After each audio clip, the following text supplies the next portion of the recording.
So naganap po kanina mga boss ang laban ni Errol Spence Jr. at Team Su na ginanap po kanina sa bansang Sydney, Australia.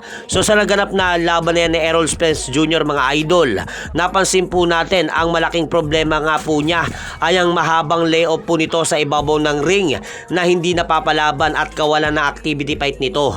Dahil kung matatandaan po natin mga boss, huling nakita pa nating lumaban sa itaas ng ring sa Errol Spence Jr.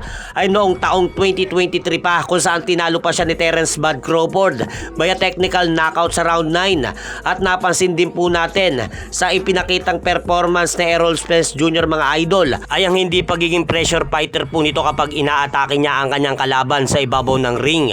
Kaya napansin din po yun ni Team Su mga boss na parang wala nang natitirang gasolina sa katawan ni Errol Spence Jr.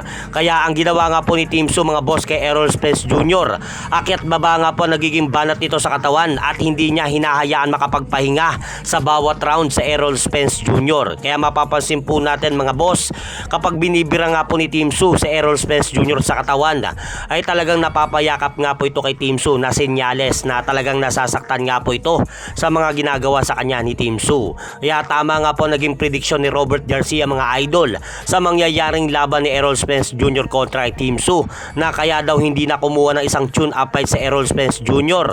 ay dahil daw sa naisip nito na baka matalo pa siya, kaya dumiretso na ito kay Team Su.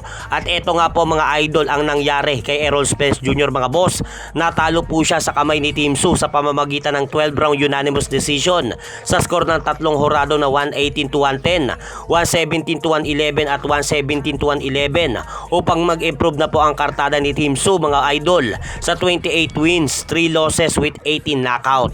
Habang ito naman po mga boss ang ikalawang talo ni Errol Spence Jr. sa kanyang buong professional boxing career matapos nga pong bumagsak ang kartada nito sa 28 na panalo at 2 talo sa kanyang kartada. Kaya nagkamali nga po mga boss si Terence Crawford sa kanyang prediksyon na tatalunin lang ni Errol Spence Jr. si Team Su sa kanilang magaganap na laban.